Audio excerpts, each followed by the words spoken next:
오늘은요, 요한계시록 7번째 시간입니다. 6번째 시간을 찾아보니까요, 작년이었어요. 6개월에 한 번씩 하는 것 같아요. 이러다가는 한 10년 정도 해야 될 것 같은데요. 매번 시작할 때마다 제가 신천지의 허황된 주장을 그 주장에 대한 말씀을 드리고 있는데요. 오늘은 신천지가 자랑하는 그 짝교리의 근본적인 허구성을 말씀드리려고 합니다. 신천지는요, 성경이 짝으로 되어 있다 그래요. 예를 들면 이런 겁니다.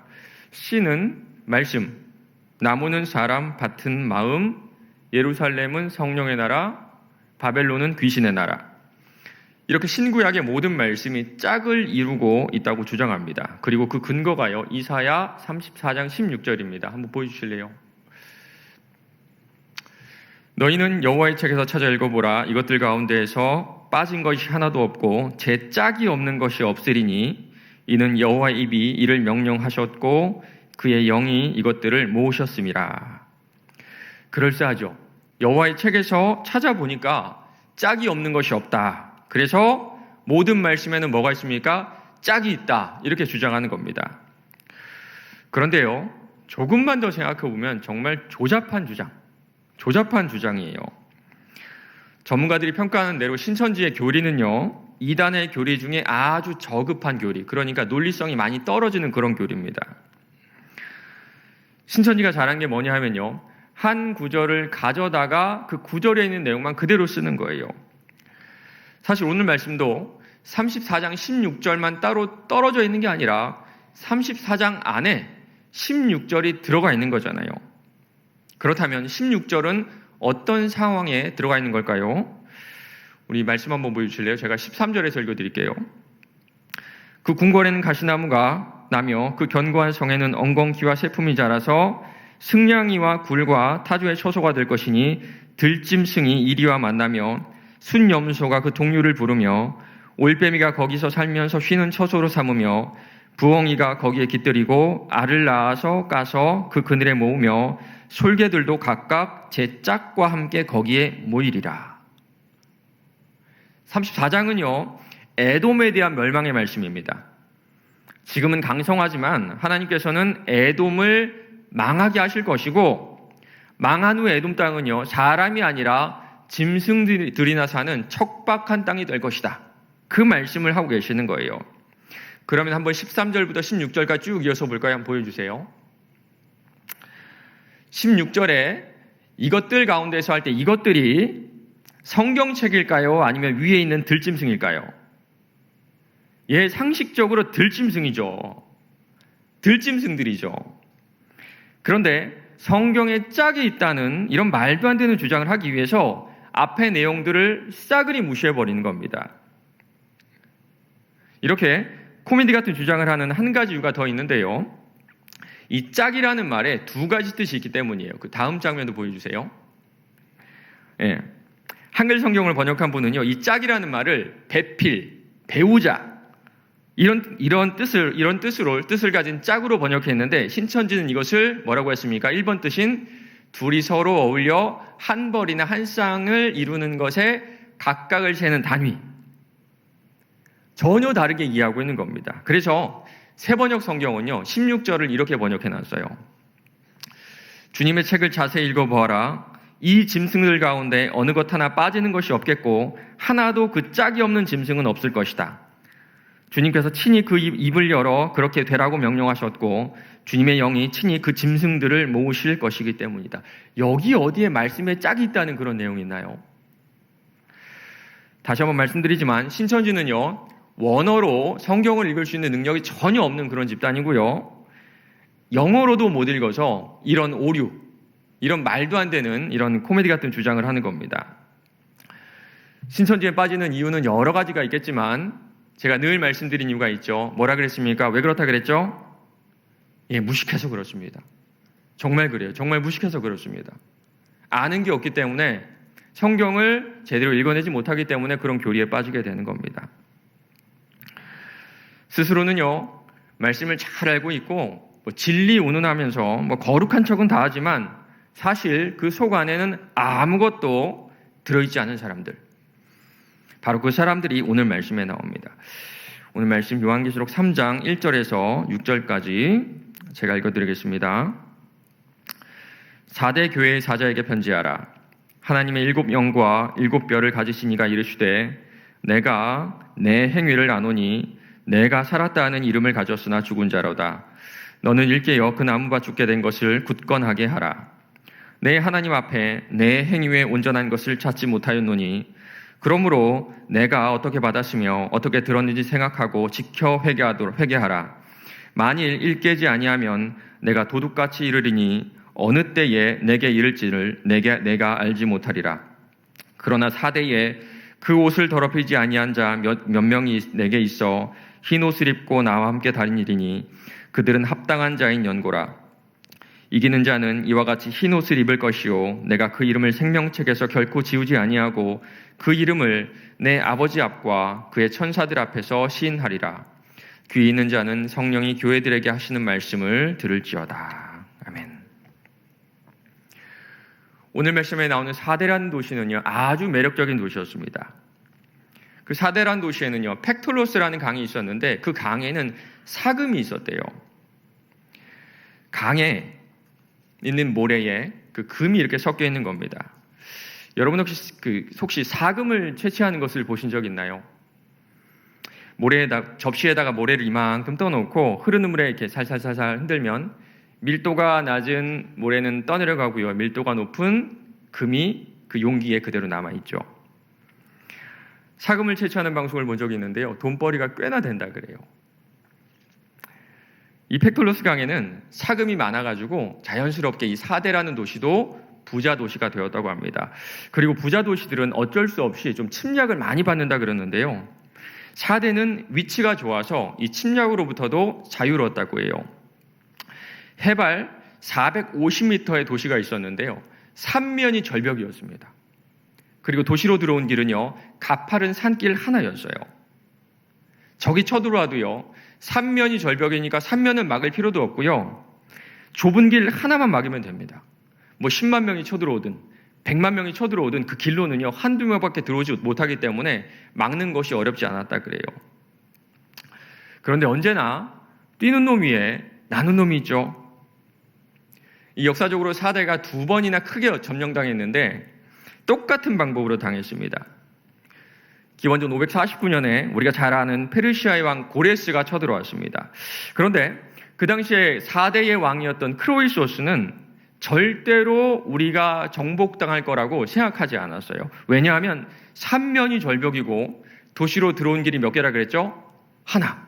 가파른 산길 하나이기 때문에 100만 명이 와도 1000만 명이 와도 한 줄로 서서는 우리를 절대로 이길 수 없다. 이렇게 믿었던 겁니다.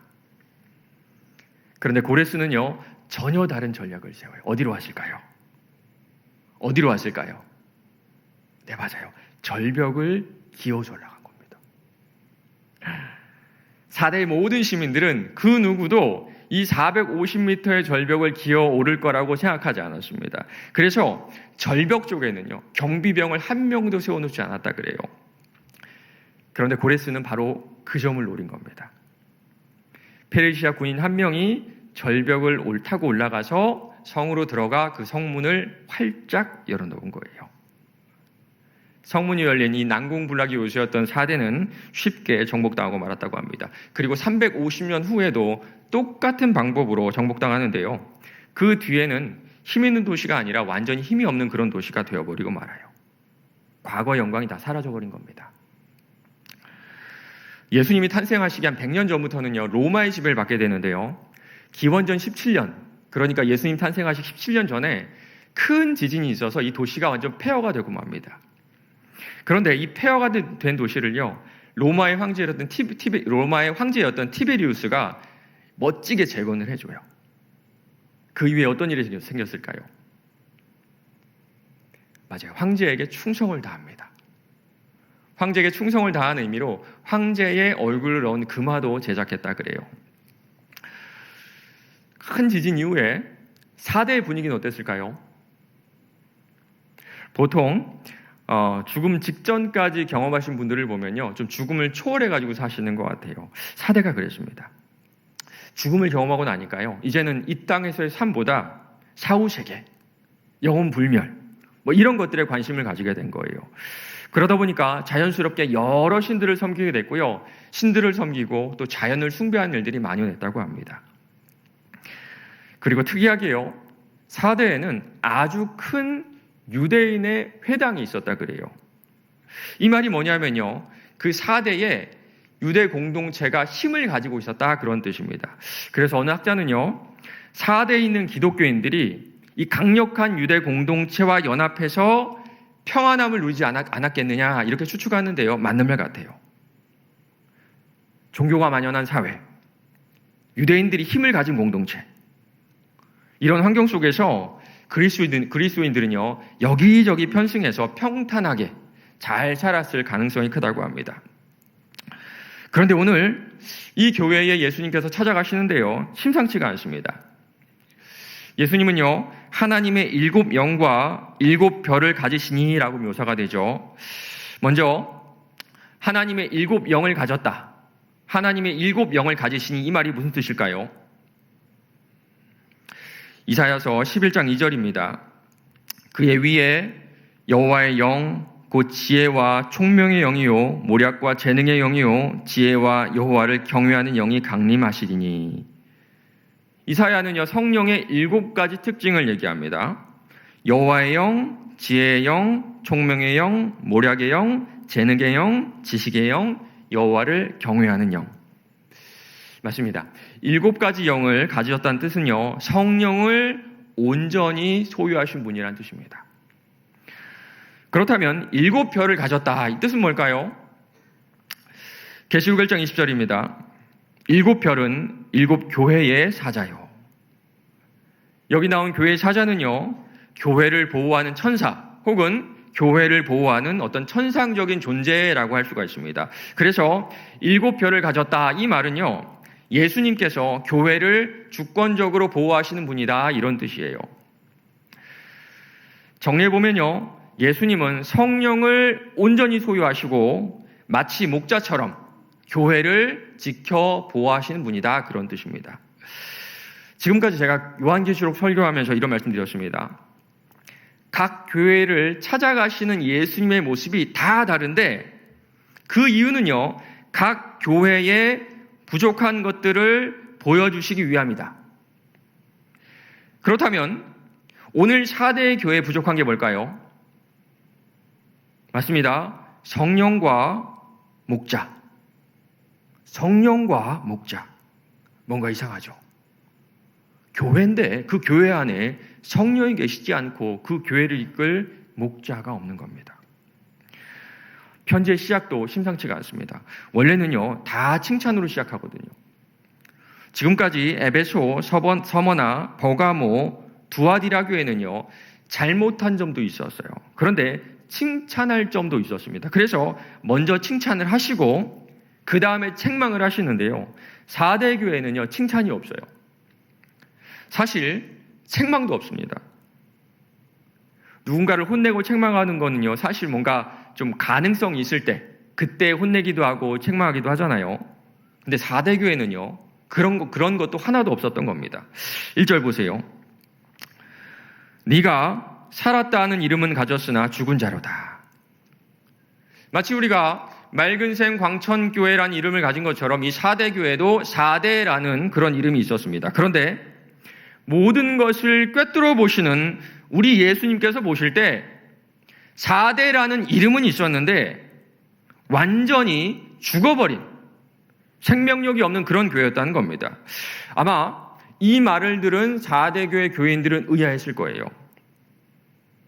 학자들에 따르면 4대 교회는요, 그 사회에서 그 공동체에서 인정받는 교회일 가능성이 크다고 하죠. 박해도 없었고요, 다툼도 없었어요. 그리고 그 지역 사람들과 아주 잘 어울렸을 겁니다. 유대 공동체 힘을 이용하려면 그 유대인들과도 아주 잘 지냈어야 했어요. 교회로서 좋은 일도 많이 하고요, 이웃들에게 좀 봉사도 많이 해가지고 칭찬도 많이 받지 않았나 싶습니다. 요즘도 그렇죠. 세상 사람들은요, 불교와도 연합하고 천주교랑도 연합하고 구제활동도 많이 하는 그런 교단, 그런 교회를 칭찬하고 좋아합니다. 물론 교회가 그런 사회적인 사명을 다해야 하는 것은 맞아요. 그런데 문제는 이게 전부였다는 겁니다. 사람들이 볼 때는요, 생명력이 넘치는 교회예요. 연합하고요, 좋은 일도 아주 많이 합니다. 믿는 신은 다르지만 자신들과 똑같이 사후세계, 영혼 불멸을 추구하고요, 어떤 공동체와도 잘 어울려 지냈어요. 오늘 말씀에 나온 대로 스스로는요, 살았다, 우리 생명력 있다, 이렇게 여겼던 겁니다. 그러나 우리 주님은 정반대 평가를 하세요. 죽었다.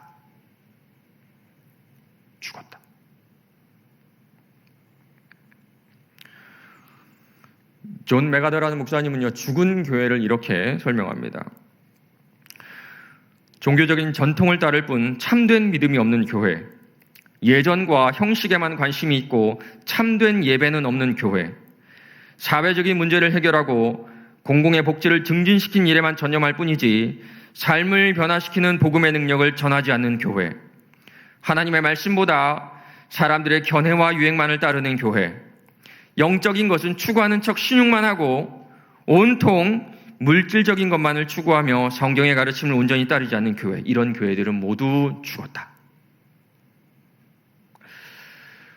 하나하나 다 우리의 가슴을 다 찌르지 않나요?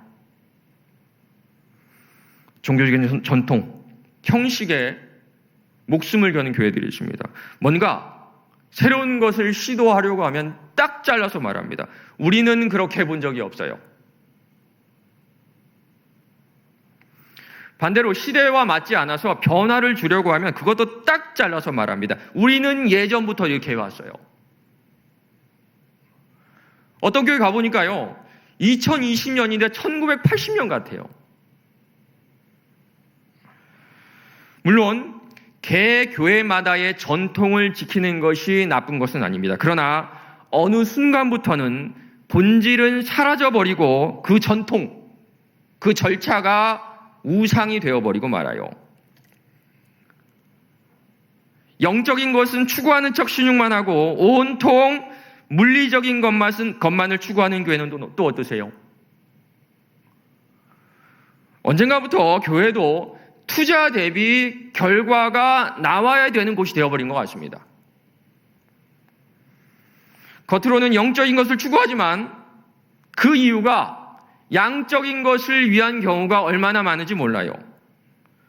겉으로는 영적인 것을 추구하지만 우리의 기도 제목을 보면 온통 물리적인 것만 추구하고 있는지도 모릅니다. 아까 기억나세요? 난공불락의 요새였던 4대 교회, 4대가 점령당한 이유가 뭐라 그랬죠? 맞습니다. 교만입니다. 교만. 절대로 지지할 거야. 누구도 점령하지 못해. 이 절벽으로는 아무도 올라오지 못해. 우리는 절대 질 수가 없어. 이 교만이 4대를 무너뜨렸죠. 오늘날의 교회도 마찬가지인 것 같습니다. 교만함이 교회를 죽입니다. 종교적인 전통에 목숨을 거는 교회들도, 물질적인 것만 추구하는 교회도 결국에는 교만한 겁니다. 하나님을 말하지만 결국에는 내 자존심을 앞세우는 교만함. 교회를 위한다지만 결국에는 하나님을 이용하려는 교만함. 이 교만함이 교회를 죽이고 있는 거예요.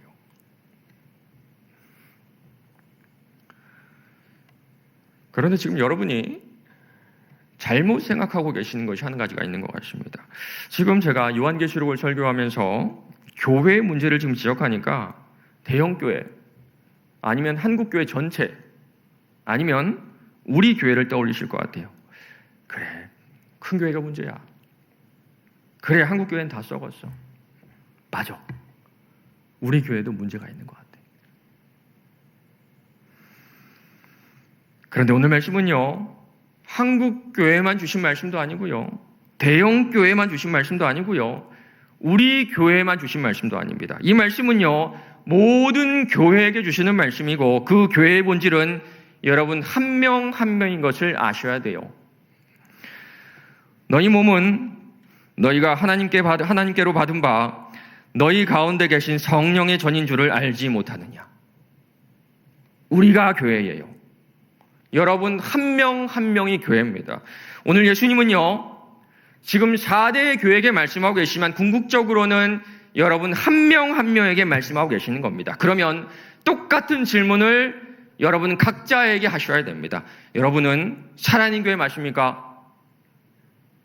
여러분 정말 살아있는 교회 맞습니까? 겉으로는 교회 맞습니다. 우리는 모두 다 세례를 받고 맑은생 광천교회에 소속되어 있는 것은 맞아요. 그러나 한번 대답해 보십시오. 기도는 영혼의 호흡이라고 했어요. 여러분은 영혼의 호흡을 하고 계신가요? 여기 교회에서만 주일에, 금요일에 1시간씩 호흡하는 것이 아니라 한 주간의 대부분의 시간을 보낸 여러분의 가정과 직장에서 여러분 기도하고 계시나요?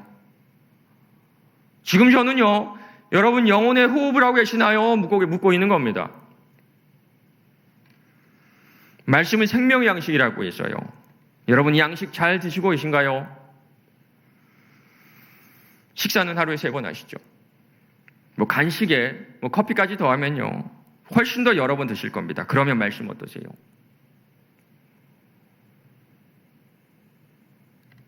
하루에 한 번이라도 여러분 말씀 펴보고 이 양식 먹고 계신가요?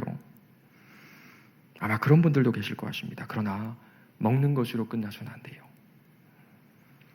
여러분이 말씀 드셨다면 이 말씀이 잘 소화되고 있는 거 맞습니까? 먹은 말씀이 소화가 돼서 피를 타고 발끝과 손끝까지 영양분으로 전해지고 있냐고 제가 지금 묻고 있는 겁니다. 아니면 혹시 이런 성도, 이런 교회 아닌가요?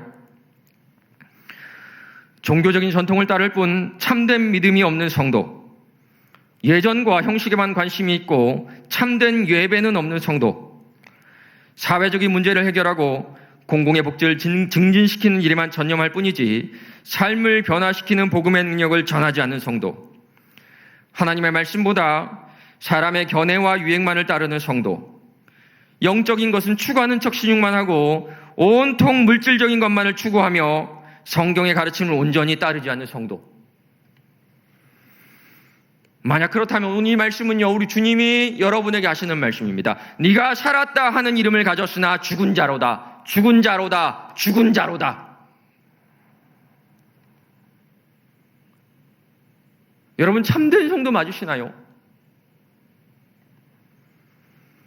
교회 출석만이 아니라 참된 예배를 드리는 성도, 참된 믿음을 가지고 있는 성도, 성경의 가르침을 따르기 위해 몸부림을 치는 성도, 그 누가 뭐라 그래도 하나님의 말씀을 따르는 성도.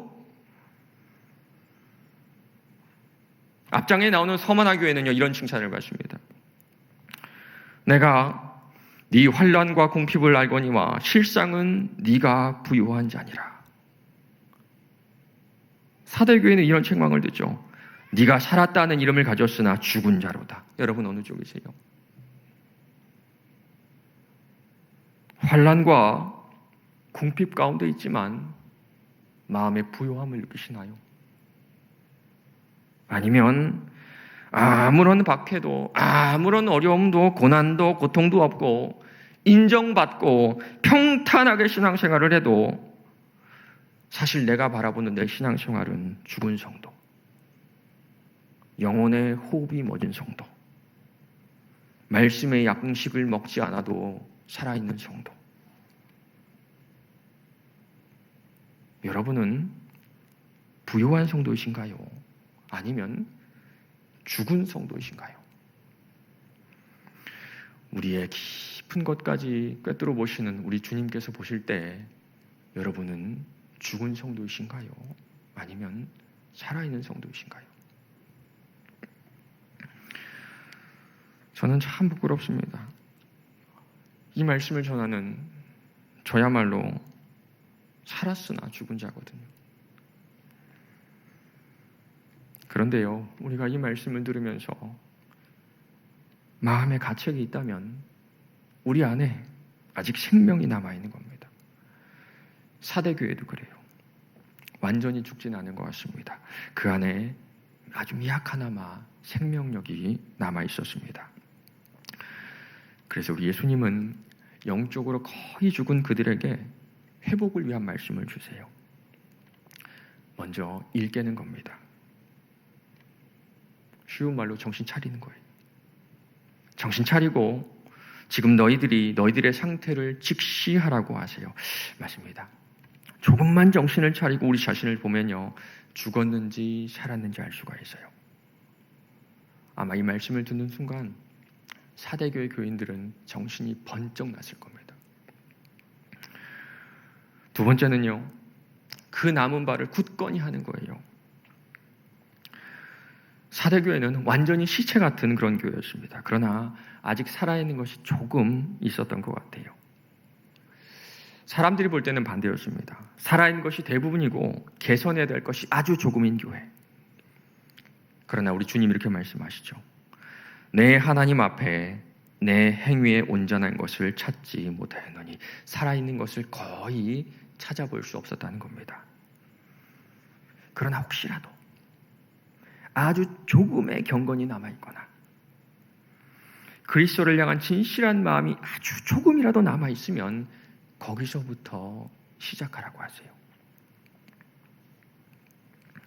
세 번째입니다. 네가 어떻게 받았으며 어떻게 들었는지 생각하고. 우리가 처음 예수 믿을 때 한번 생각해 보세요. 우리를 전도하신 분들이 우리에게 가르쳐 준 것은요, 몇 가지가 없습니다. 하나님 말씀 읽어라, 기도해라. 하나님 말씀 읽어라, 기도해라, 교회 출석해라. 어떻게 보면요, 지금 우리 신앙생활에 부족한 것이 바로 이 두 가지 아닌가요? 열심히 봉사도 하고 출석도 하고 이것저것 하는 거 참 많은데 놓치고 있는 것 두 가지. 사도교회도 마찬가지였습니다. 처음에 사도들이 전해준 복음은 아주 단순했어요. 우리 주님은요, 다시 이 진리의 말씀으로 돌아가라고, 이 말씀을 전하기에 살았던 그 사도들의 삶을 다시 한번 생각해 보라고 하시는 겁니다. 마지막은요, 들은 말씀을 지키고 회개하는 거예요. 네가 어떻게 받았으며 어떻게 들었는지 생각하고 지켜 회개하라. 처음에 들었던 말씀을 지키기 위해서는 회개해야 됐습니다. 맞습니다. 회개는요, 우리가 하나님의 자녀라는 가장 큰 증거예요. 요한일서 3장 9절입니다. 하나님께로부터 난 자마다 죄를 짓지 아니하나니 이는 하나님의 씨가 그 속에 거함이요 그도 범죄하지 못하는 것은 하나님께로부터 났음이라. 예수 믿으면 죄를 짓지 않는다, 이런 말씀일까요? 사실 저는 어제도 제 아이들 노엽게 하는 그런 죄를 지었습니다. 죄를 많이 지을 때는 하루에도 수십 개의 죄를 짓는 것 같아요. 그렇다면 저는 가짜 그리스도인일까요? 아닙니다. 이 말씀은요, 죄에 머물지 않는다는 뜻이에요. 하나님의 자녀들도 죄를 짓습니다. 그러나 죄 가운데 머물지 않을 수가 있어요. 왜냐하면 우리 안에 계신 성령님께서 우리를 가만 내버려 두지 않거든요. 회개하게 하세요. 맞습니다. 지금 4대 교회를 찾아오신 예수님은 4대 교회를 버리기 위해 찾아오신 것이 아닙니다. 일 깨고 남은 것을 굳게 하고 들었던 것을 생각하고 회개함으로 다시 4대 교회가 교회되기를 원하셨던 겁니다. 그런데 이 편지는 여기서 끝나지 않아요. 4대 교회는 거의 죽은 교회였는데요, 그 안에 소수의 충실한 신자들이 있었습니다. 그러나 4대에 그 옷을 더럽히지 아니한 자 몇 명이 내게 있어. 생명력을 잃고 완전히 부패한 교회 안에 순수하고 신실하고 경건한 그리스도인들이 몇 명 남아 있었던 겁니다. 원문에 보면요, 거의 없다는 뜻이에요. 아마도 10손가락에 셀 수 있을 정도의 그 정도의 수였던 것 같습니다. 그러나 우리 주님은요, 그들을 잊지 않으세요. 이들은요, 옷을 더럽히지 아니한 자라고 나오는데요, 원문을 그대로 번역하면 옷에 얼룩이 지지 않는 자라는 뜻입니다. 저는 이 말을요, 타협하지 않는 자라고 바꿔 말하고 싶어요. 얼마 전에 우리 교회의 어떤 분들의 얘기를 들었습니다. 집을 계약하는데 집주인과 부동산에서 다운 계약을 하자고 하는 거예요. 원래 집값보다 적은 액수로 계약서를 작성하는 것을 다운 계약이라고 하죠. 명백한 불법이지만 대한민국 부동산 시장에 만연해 있다는 거 아마 여러분 모두가 아실 겁니다. 그때 이 부부가 고민했어요. 사면 오를 텐데. 어떻게 결정했을까요? 네, 계약을 포기했다 그래요. 아무도 모르죠. 상대방과 부동산과 나만 입을 열지 않으면요, 아무도 모릅니다. 이걸 통해서 얼마의 경제적인 이익을 얻을지 이들이 모른 것도 아니었습니다. 그런데 포기했어요. 불법이잖아요. 모두가 다 그렇게 한다고 해도 그리스도인으로서 불법을 행할 수 없었던 겁니다. 말씀을 먹고 씹고 삼켜서 소화가 돼서 그 말씀의 에너지로 어려운 결정을 했던 그 부부에게 오늘 이 말씀을 드리고 싶습니다. 여러분은 법을 지킨 정도가 아니라 옷을 더럽히지 않으신 거예요. 잘하셨습니다. 단순히 교회 출석의 유무가 아니라 타협하지 않는 소수의 그리스도인들을 우리 주님은 기억하세요. 그리고 지금 더럽히지 않은 그 옷보다 더 흰 옷을 입고 우리 주님과 함께 할 거라고 약속하고 계세요. 흰 옷을 입고 나와 함께 다니리니 그들은 합당한 자인 연고라.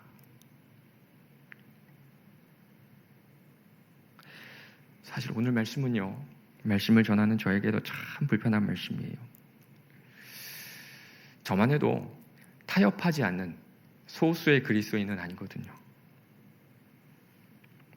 매일마다 죄를 짓고 또 짓고 또 짓고 살았으나 죽은 그리스도인이 바로 저 같은 사람이어서 매일마다 주님 앞에 정말 면목이 없습니다. 그런데 정말 감사하게도 저 같은 사람에게도 우리 주님은 흰 옷을 입혀주시겠다고 하세요. 이기는 자는 이와 같이 흰 옷을 입을 것이요. 오늘 이 말씀을 듣고 일깨고 생각하고 지키고 회개하는 모든 사람에게 흰 옷을 입혀주시겠다는 겁니다. 사실 우리는 아무 자격 없는 사람들이에요. 우리는 다 부정한 자 같아서 우리의 의는 다 더러운 옷 같으며 죄로 완전히 오염된 우리는요, 얼룩진 옷 정도가 아니라 더러운 옷을 입은 사람들입니다.